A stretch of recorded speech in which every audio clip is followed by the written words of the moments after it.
Welcome to this new video of TechTube everyone. In this video, I'm going to show you the way that you can sign up for Blooket. Blooket is a game-based learning platform which uses quiz-style games with characters-based gaming to teach the students. So to sign up and create an account of Blooket, you can first open up your web browser and search for blooket.com. Once you do, it's going to take you to its website.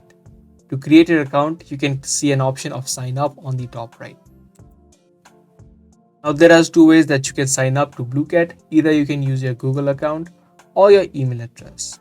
If you choose the Google account, you just need to select the Google account and your account will be successfully created. For this video, however, I'm going to use my email.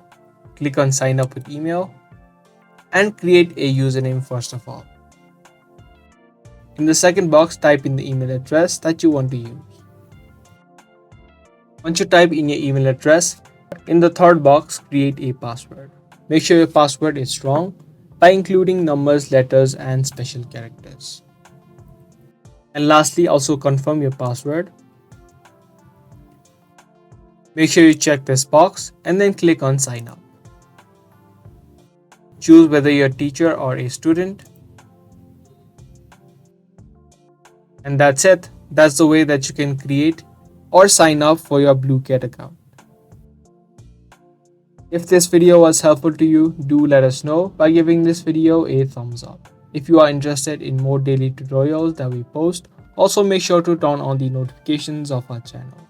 I'm going to see you guys in the next video. Thanks for watching.